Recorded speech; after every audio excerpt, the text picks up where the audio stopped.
국회 정상화 합의안에 대한 자유한국당의 추인 거부에 따른 후폭풍이 거셉니다.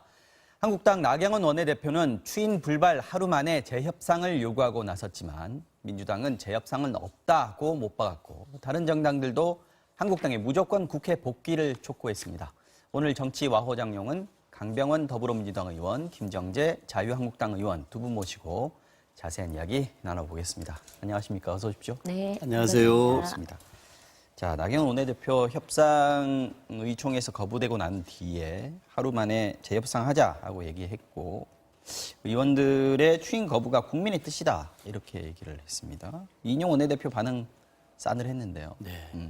어떻게 보고 계시는지요? 일단은 추인 거부가 국민의 뜻이라고 한 건 좀 과한 표현 같습니다. 어쨌든 우리 국민들은 국회 정상화를 간절히 염원을 하고 있고 네. 한국당 내에서도 많은 분들이 국회 정상화하자라는 의견들이 있습니다. 근데 그 한국당 내 의총에서 그 3당 교수단체 대표 간의 합의문이 2시간 만에 좀 파기된 것은 되게 좀 안타까운데요. 네. 우리 저는 나경원 원내대표가 사전에 좀 의원들 간에 사전 정지 작업도 좀 하고 또 그 의총장에서도 당연히 강경파들 목소리가 득세할 수밖에 없습니다. 네. 그럼에도 불구하고 그 강경파들을 설득하려고 하는 노력들이 좀 있었어야 되는데 오히려 그 강경파들의 그 강경한 목소리에 속수무책으로 당해버린 것이 아닌가 이런 생각이 들고요. 네. 이런 의미에서 아마 나경원 원내대표가 이 원내대표로서 다른 교섭단체들과 협상하는 데 있어서 리더십은 좀 상당히 흔들리는 상황이 되지 않았나 이런 생각이 듭니다. 참 안타까운 상황이 한국당 내에 만들어졌다고 생각합니다. 원내대표들끼리 합의 많이 하지 않습니까? 네. 합의안을 만들어내더라도 의원총회에서 의원들의 추인을 받는 거 굉장히 당연한 일이고 흔한 일인데요. 그리고 거부가 되는 일도 그래서 원점으로 되돌아가는 일도 가끔씩 있습니다. 그런데 이번 사안만큼은 좀 너무 중대한 사안 아니었는가. 그래서 나경원 원내대표가 합의안에 서명을 할 정도였다면 다른 의원들하고 특히 중진들하고 좀 의논을 해서 미리 사전 정지 작업을 좀 했어야 되는 거 아닌가. 지금 민주당에서 그 얘기 하시는 거고요. 제 생각도 좀 그런 부분이 좀 아쉬운 것 같은데 어떻게 생각하시나요? 네. 먼저 우선 국회 정상화 지연에 대해서는 저도 유감의 말씀을 드립니다. 네. 그러니까 사실상 자유한국당도 야당이긴 하지만 굉장히 누구보다도 국회 정상화를 원하고 있습니다. 왜냐하면 다 아시겠지만 여당은 그 당정청 협의가 가능하기 때문에 네. 원하는 것을 거의 모든 걸 할 수 있습니다. 예산도 할 수 있고 예산도 원하는 대로 좀 넣을 수도 있고요. 일단 집행부 공무원들도 쉽게 만납니다. 그러나 야당은 국회가 열릴 때만이 힘을 발휘할 수 있습니다. 그렇죠. 그래서 정말 할 일이 굉장히 많죠. 구멍난 외교, 외톨이 외교, 또 죽어가는 경제 등등 네. 국민을 위해서 할 일이 굉장히 많습니다. 근데 이번에 또 전 개인적으로 포항 지진 또 추경도 있고요. 그래서 그렇죠. 사실 문턱까지 갔는데 이게 불발이 돼서 굉장히 안타깝다는 합의안의 말씀을 재추경은 먼저 네. 한다 이 얘기도 들어있어서 저희 기대 좀 있습니다. 하셨을 것 같은데. 아니, 했죠. 그래서 네. 좀 안타깝다는 말씀을 드리고 네. 말씀 주신 대로 모든 사실 이 정도까지 되면 사안이 다 중요합니다. 네. 그래서 사전 정지 작업도 해야 되고 또 의원들 간에 사전에 상의를 해야 되는데 사실 많이 했었습니다. 많이 했는데 중진 이렇게 의원들하고도 결과가 하고 났습니까? 이랬는데 제 네. 생각에는 그런 것 같아요. 나경원 대표님이 사실 국회 정상화에 대한 의지가 굉장히 강했습니다. 예. 강했는데 이제 의원님들이 그냥 의총을 통해서 드러난 딱 두 가지만 요구하거든요. 의원님들은 다른 것들에 대해서는 전혀 문제 제기를 하지 않았어요. 그래서 유감 표명과 그다음 합의 처리 이것만큼은 분명히 명시되어야 된다. 그래서 그것만 담보된다면 얼마든지 가능하다. 이래서 원내대표와 의원들의 생각이 약간 간극이 좀 있었던 것 같습니다. 그래서 시간이 좀 더 조율하는 좀 더 필요할 것 같고요. 근데 다만 좀 아쉬운 건 뭐냐면 이게 지금 합의 2시간 만에 파기됐다라고 얘기를 하는데 지금 앵커께서도 얘기하셨지만 사실은 이제 합의문을 쓰고 보통 사인을 하고 각 당이 다들 각 당으로 돌아가서 이제 추인을 받는 절차가 필요합니다. 그래서 추인을 못 받으면 합의문으로 성립이 안 되는 거죠. 그래서 민주당과 바른당은 추인을 받았고 한국당은 추인을 받지 못했습니다. 그래서 아쉽게도 이번에 합의가 이제 성사가 되지 않았는데요. 이렇게 서명을 두고도 여러 가지 말이 많은데 이제 지금 저희가 할 일은 다시 마음을 열고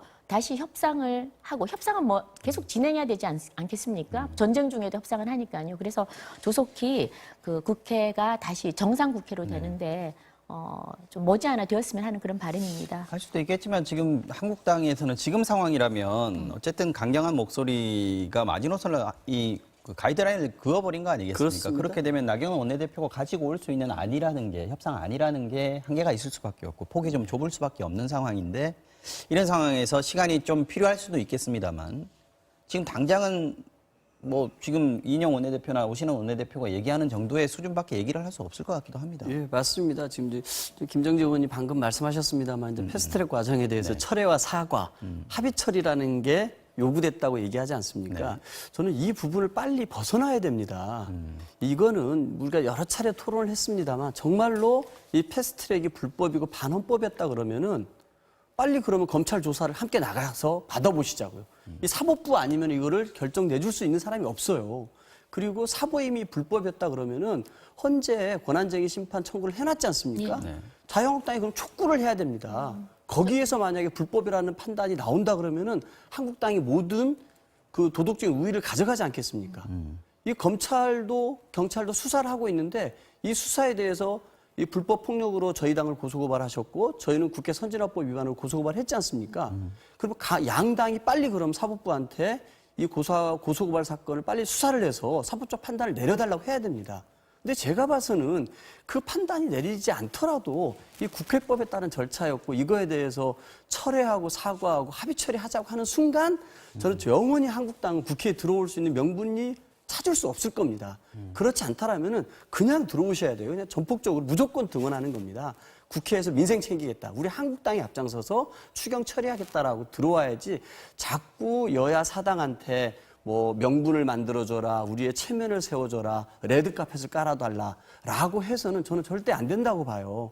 오히려 한국당 내에 있는 강경파들을 설득하는 거에 대해서 나경원 원내대표가 소홀하고 리더로서의 뭔가 부족한 점을 드러내버린 겁니다. 그렇다면 지금 협상을 다시 하려면 한국당부터 설득하고 내부부터 설득하고 오라 이 말씀인가요? 적어도 원내대표라고 하면은 적어도 이 정도 수준에서 내가 결정을 하겠습니다. 그 결정에 대해서 위임을 해 주십시오. 그 정도는 받아와야지 껌껌이 이 얼마나 오랫동안 80일 동안 국회 정상화가 합의가 됐던 건이 바로 파기되지 않았습니까? 적어도 그런 사안에 대해서 당 내에서 어느 정도까지 받아주면 우리 할 수 있다. 이런 게 논의 안 됐다는 걸 근데 생각한 이게 거죠. 지난번 그 의총 때 분위기를 보면 지금 나경원 위원장이 한국당 내 의원들을 설득하는 정도의 작업은 사실 좀 불가능해 보이는 것 같아요. 그러니까 먼저 그 지금 한국당이요 강경파 뭐 소위 비둘기 매파 따로 있는 게 아니고요 거의 모든 의원들이 이 부분에 대해서는 같은 의견을 갖고 있습니다. 왜 그러냐 그러면 적어도 패스트 트랙 지난번에 한 것은 분명 불법 날치기라고 지금 저희는 규정을 하고 있습니다. 불법 날치기 아닌데 어느 정신 나간 의원들이 그렇게 들어눕고 그렇게 고소 고발 당하고 그렇게 자기 희생을 치르겠습니까? 적어도 야당 국회의원으로서 할 수 있는 정말 최소한의 것을 했다. 그렇게 생각을 하고요. 지금 아까 말씀하신 권한쟁의 심판 청구해놨고 그 네. 검찰 수사 같이 고발 고소 당했으니까 빨리 촉구를 같이 하시자고요. 같이 해서 빨리 저기 결과가 나와줬으면 좋겠고요. 네. 그다음에 저희가 지금 이 그 소위 말하면 합의 처리 여기에 대해서 한국당이 여러 가지 과거에 여러 번 민주당과의 그 약속을 했었는데 민주당이 어기적이 많습니다. 예를 들면 12월 15일 늘 우리 강 의원님 말씀하시는데 12월 15일도 우리가 그 정개특위를 합의 처리한다고 했습니다. 그런데 강행 처리를 해버렸거든요. 그러니까 한국당 의원들 입장에서는 적어도 이런 애매모호한 합의 정신이 뭡니까? 합의한다고 노력한다. 그 정도 그다음 말로는 믿을 수 없다, 그렇죠. 이렇게 합의 노력한다. 그다음에 합의를 원칙으로 한다. 그다음 합의 정신으로 처리한다. 정말 합의 처리를 해줄 의사가 있으면 그냥 합의 처리한다고 하면 되는 겁니다. 그래서 이런 애매모호한 말로 피하지 말고 정식으로 그냥 합의 처리한다고 그러시고요. 이건 최소한의 요구고 그리고 여야가 함께 상생을 해야 됩니다. 네, 승자 사실- 독식으로 네, 가야 되면 안 알겠습니다. 되는 거죠. 그래서 이 정도는 통 큰 양보를 좀 해주시고 정말 빨리 국회를 열었으면 하고요. 그래서 이번에 그 더 이상 이제 뭐 이인영 대표가 꿈도 꾸지 말라, 제 협상은 꿈도 꾸지 말라 이러면서 아주 강경한 발언을 하셨는데 이런 부분도 지금 마치 불발이 기다렸다는 듯이 이렇게 신나가지고 눈에 가시라도 빼는 듯이 이렇게 하시는데 올바른 태도라고 아니라고 봅니다. 그래서 근데 아까 조금 전에 네, 좀 그 의총에서 의원들이 뭐 개파가 있거나 강경파가 있거나 이런 게 없습니다. 아니라고 네네. 말씀하셨잖아요. 네. 그렇다면 더더욱 나경원 원내대표가 번지수를 너무 잘못 짚은 거 아닌가 하는 생각이 들 수밖에 없어요. 그래서 리더십 얘기가 나오는 것 같은데. 나 대표의 리더십은 나 대표께서는 지금 계속해서 아까도 말씀하셨다시피 네. 저희 의원들을 계속 설득을 하고 있습니다. 그러니까 의원들은 그거죠. 합의 처리. 합의 처리를 받아오도록 해라. 이러고 나 대표님은 사실은 계속 끊임없이 협상을 하다가 합의 정신으로 처리한다라고까지 받아오신 거예요.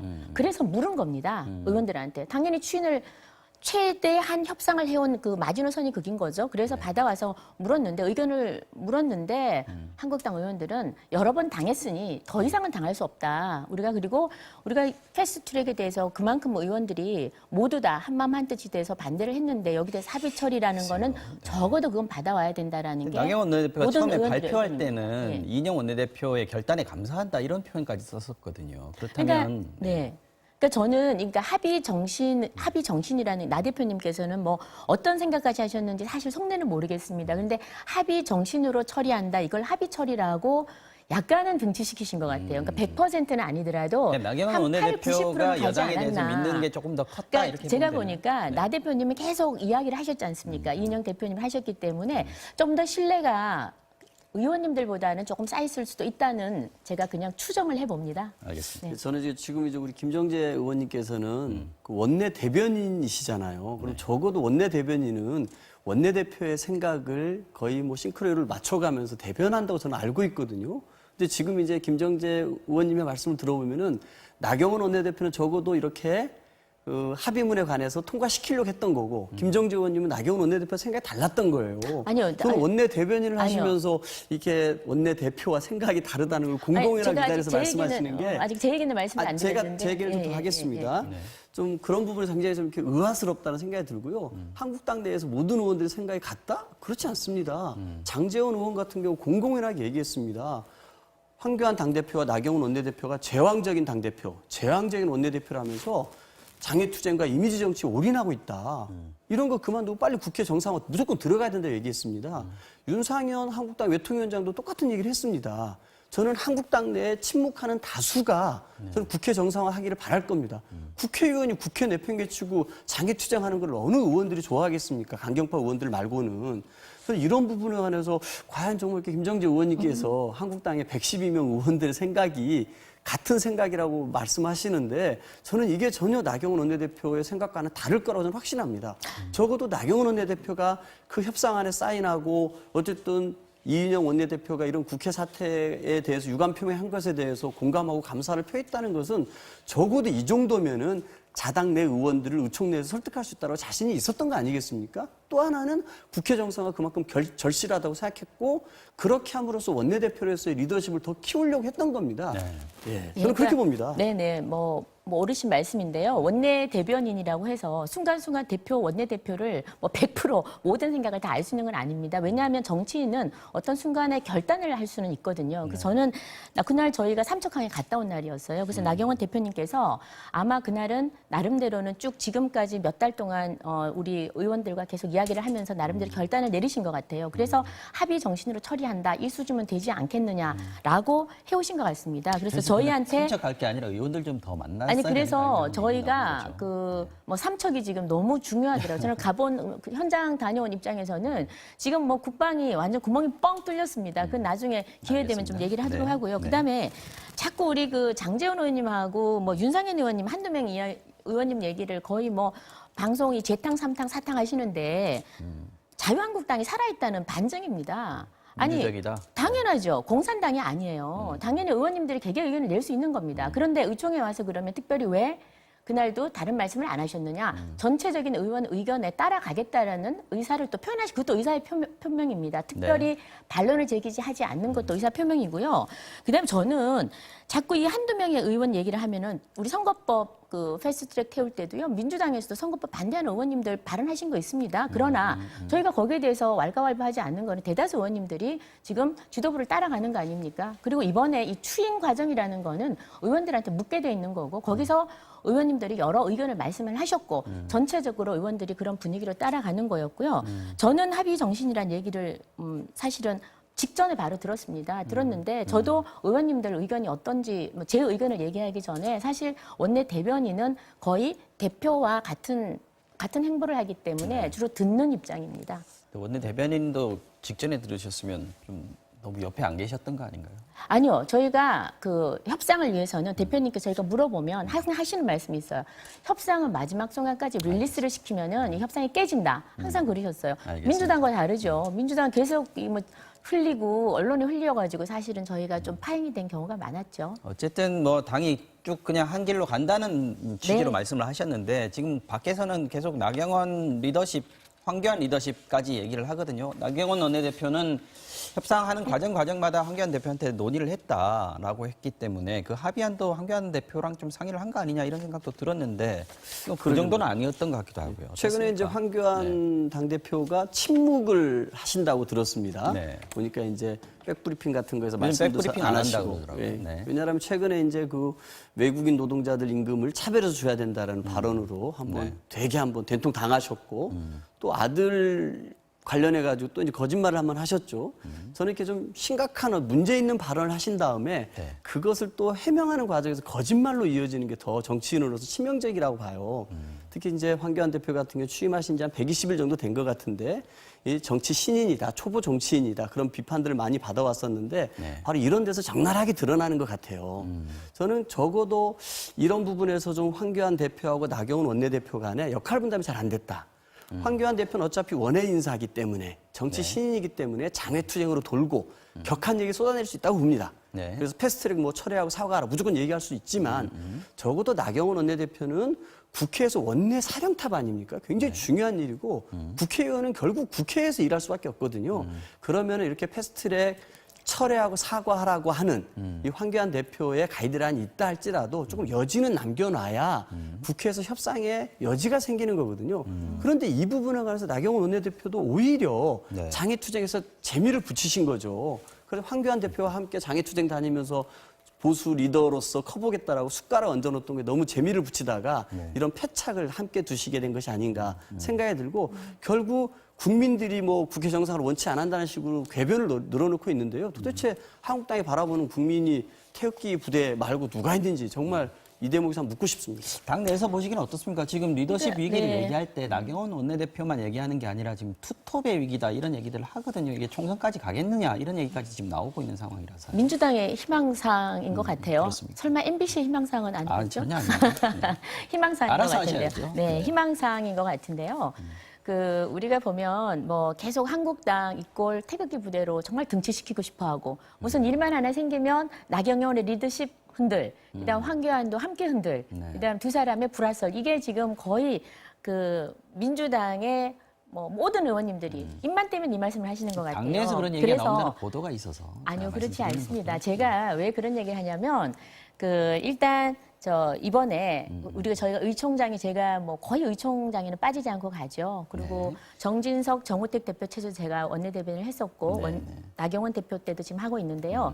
의총 분위기가 험악하지 않았습니다. 다들 각자 그렇습니까? 의견을 얘기했고, 그다음 제시님에 대해서도 통상, 예전에 그 박영선 의원도 이런 일이 있었습니다. 그런데 그랬죠. 이렇게 몇 번 불발이 추인을 못 받고 나면은 제시님을 묻습니다. 그래서 네. 그날도 뭐 의원님께서 이럴 때 제시님을 보통 묻는데 뭐 나는 제시님을 한다. 그러니까 의원님들이 다 같이 제시님을 해줘서 다시 협상을 하는데 힘을 좀 더 갖고 할 수 있도록 하자. 이래서 네. 그래서 저희가 뭐 전체 뭐 만장일치의 제시님 이런 뉴스가 나오던데요. 뭐 만장일치 다 손을 들고 이런 건 아닙니다만 네. 전체적 의견이 만장일치 제시님을 했다는 말씀을 드리고 네. 그 다음에는 지금 황 대표 지금 뭐 책임론 얘기를 하는데 지금 뭐 백브리핑 사실 당 대표들이 모든 회의 끝나고 기자들 앞에서 백브리핑 하는 건 사실 맞지 않습니다. 왜냐하면 대변인을 뽑아놓은 이유가 대변인들이 백브리핑을 저희도 같이 해봤지만 해야 되는데 네. 언제부터 정치가 바뀌어서 저희 대변인은 무용지물이 됐어요.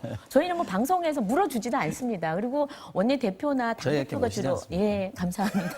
이렇게 하는데 정말 이런 기회 아니면 저희는 없어요. 그래서 저는 자세한 그 백풀은 지금 이해찬 대표는 아예 안 하시더라고요. 굉장히 저는 잘 하시는 것 같아요. 그래서 그게 맞다. 당이 주는 무게감도 있고 이렇기 때문에 말씀도 좀 무겁게 하시고 네. 그래서 저는 백풀은 가벼운 백풀 같은 걸 대변인한테 맡기는 게 맞지 않나 싶고요. 그다음에 이번에 이런 사태에 대해서 황교안 대표 책임론까지 가는 건 너무 번지수를 너무 잘못 짚은 것 같아요. 그래서 나가도 좀 원내 더- 일이다. 예, 원내 이렇게 일이고 보시는 너무 나간 것 같고 그다음에 국회 정상화에 대해서는 나 대표님한테 일임을 했습니다. 그래서 이번에 불발에 대해서도 네. 뭐 만약에 뭐 나 대표한테 어떤 그 결과에 대해서 언급하는 것은 오히려 맞지 않다는 생각이 들고 그 나경원 대표 책임에 대해서 민주당이 자꾸 왈가왈부하는 거는 이거는 뭐 그 오지랖인 것 같아요.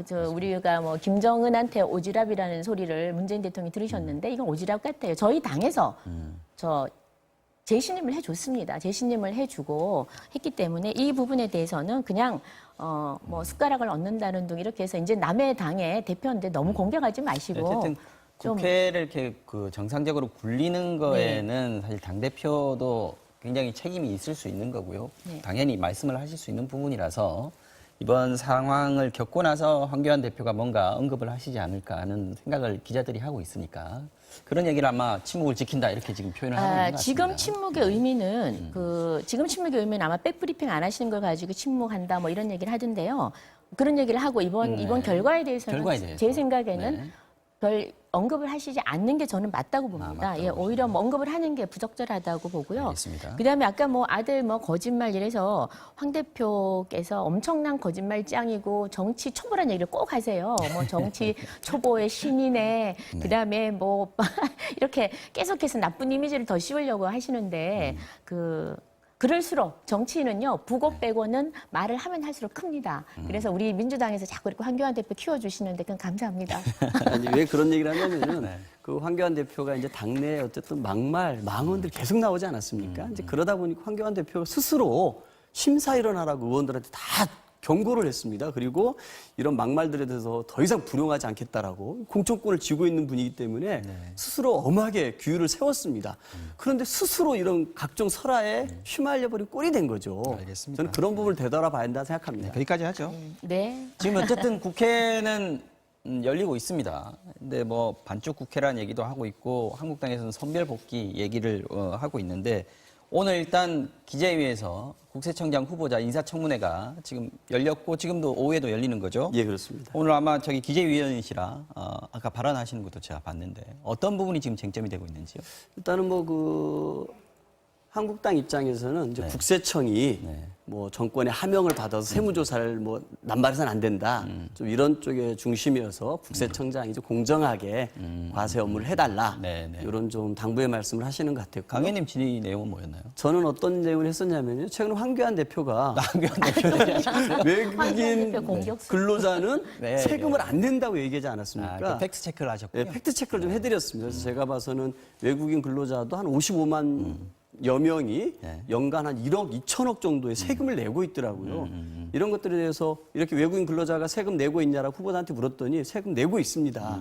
그럼 황교안 대표가 외국인 근로자가 세금 안 낸다는 것은 팩트가 아니죠. 거짓이죠 하니까 맞다고 후보자도 얘기하는 과정이 있었습니다. 알겠습니다. 이게- 오늘 뭐 청문회 인사청문회에 네. 대해서 혹시 지적하실 만한 부분, 문제 저희 삼을 만한 당에서 부분이 뭐 있나요? 저도 네. 직접 참여는 안 했지만 저 전원에 의하면 네네. 업무 역량은 굉장히 긍정적으로 평가하는 분위기였습니다. 예, 그리고 그다음 이제 도덕적인 문제에 있어서 사실 지금 문재인 정부 들어서 세수가 많이 필요하지 않습니까? 네. 그래서 굉장히 세무 조사를 정말 심할 정도로 세게 무더기 할 세무를 것이다. 세게 한다, 강도 높게 한다 이래서 하고 있다.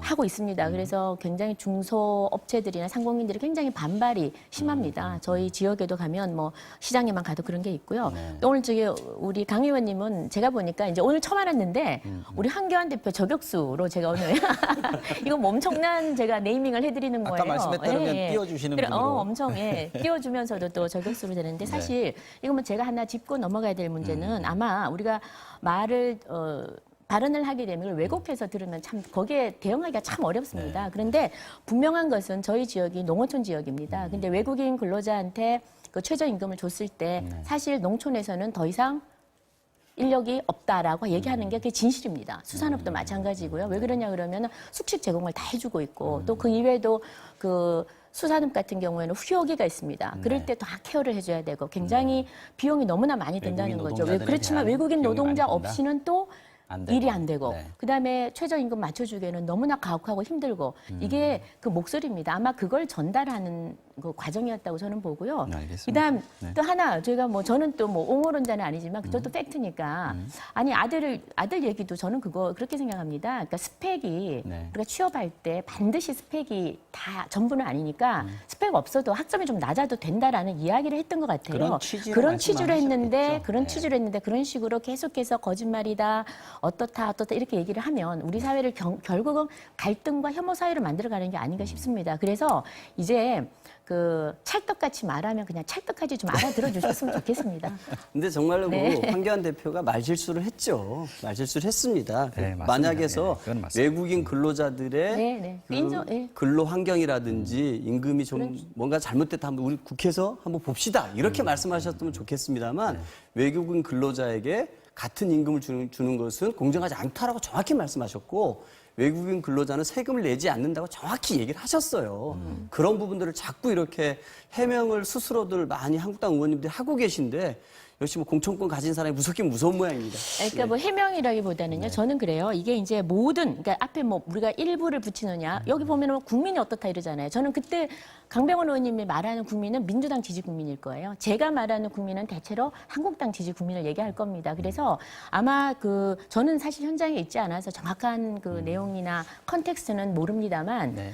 제가 알기로는 아마 그렇게 제가 아는 뭐 통상적으로 국무총리까지 지내신 그런 황교안 대표가 이런 사정을 다 몰랐을 리는 없고 아마 현장의 분위기를 전하는 그런 취지가 아니었나 생각을 알겠습니다. 하니까요. 네. 이제 좀 그만하시죠. 그러시죠. 이 얘기는 그만하고요. 네. 어쨌든 지금 국회가 어떻게 돌아갈 것인가 이제 그게 또 궁금합니다. 협상은 또 재협상이 될지 안 될지는 좀 지켜봐야 될 것 같고 지금 오늘 보면은 아까 말씀하신 그 기재위 인사청문회 열리고 있고요. 또 뭐 교육위도 열린다고 하고요. 그리고 어제 같은 경우에 보면 외교통상위원회 같은 경우에는 그 윤상현 의원이 지금 위원장이지 않습니까? 어제 열렸어요. 그렇다면 지금 자유한국당에서는 방침이 원래 내놓았던 게 인사청문회하고 삼척 목선 사건 관련한 상임위하고 붉은 수돗물 사태 관련한 상임위하고 이렇게 콕 찍어서 얘기를 했었는데 외통이 열리고 이렇게 되면 뭔가 기준이 있는 것인가 기준이 정확하게 뭔가 한국당 의원들이 참석할 수 있는 회의는 뭘까요? 그러니까 외통위가 아마 지금 제일 급한 게 그 소위 말 북한 동력선, 그러니까 목선은 아닙니다. 동력선인데요. 그러니까 동력선에 대해서 지금 저희가 국정조사를 요구하고 있습니다. 네. 그래서 따라서 이 문제는 굉장히 국방 해경, 소위 말하면 국방 경계가 완전히 뚫렸습니다. 그것도 문제고 지금 이것을 청와대와 군이 은폐 조작하는 것도 문제고요. 또 세 번째는 지금 야당이 진실 조사를 하려고 하는데 네. 국방부나 그다음에 뭐 해군이 다들 이걸 막아서고 있는 거. 어떤 자료도 주지 않고 있고 현장에도 아예 저희도 삼척까지 갔는데 아예 들어오지도 못하게 쫓겨났죠. 그러니까 그런 부분, 이런 부분에 대해서 네. 저희가 이 부분만큼은 상임위를 열어야 된다. 이래서 지금 외통위를 열었고요. 지금 외통위뿐만 아니라 관련 부서는 관련 상임위는 지금 여야 같이 충분히 협의를 해서 열 생각입니다. 자, 시간이 다 돼버렸는데 네. 한 1분 정도만 네. 저희가 강병원 의원께 단도직입적으로 한번 말씀드리겠습니다. 조국 수석이 법무부 장관 갑니까? 아직 제가 그걸 알 수 있는 위치는 아니고요. 네. 그럼 뭐 대통령께서 저는 결단하실 문제인 것 같습니다. 이제 과연 이제 이 사법개혁이라는 게 우리 국민적인 과제였지 않습니까? 근데 아직도 이게 제대로 되지 않고 있고 네. 국회에서 이거를 입법으로 뒷받침하는 게 참 난망한 국회의 모습입니다. 국민들께 참 죄송할 정도로. 그럼에도 불구하고 이 사법개혁이라는 것, 검경 수사권 조정과 공수처 설치라는 것은 국민적인 여론이 굉장히 지지가 높은 사안입니다. 이런 부분들에 관해서 과연 누가 적임자로서 법무부 장관을 역할을 할 것인가? 가능성이 높다고 보시는 거예요? 저는 뭐 대통령께 선택하실 수 있는 카드 중에 한 사람으로 조국 민정수석이 있는 거 아닌가 이렇게 봅니다. 카드가 될 수 있습니까? 저 한마디만 드리겠습니다. 총선을 앞두고 가장 공정해야 할 사정기관인 법무부 자리에 대통령 최측근 인사를 임명하는 것은 선거용 인사입니다. 그리고 정권 말에 권력형 비리나 친인척 비리를 은폐하기 위한 방패막이 인사입니다. 네. 라고 2011년에 MB 정부 때 네. 권재진 민정수석을 법무부 장관으로 기용할 때 바로 민주당인 야당이 했던 말입니다. 똑같은 말을 되돌려주고 싶습니다. 알겠습니다. 부적절합니다. 네. 오늘 정치와 정령 여기서 마무리하겠습니다. 강병원 더불어민주당 의원, 김정재 자유한국당 의원 두 분 나오셔서 말씀 나눠봤습니다. 오늘도 고맙습니다. 예, 네, 감사합니다. 감사합니다.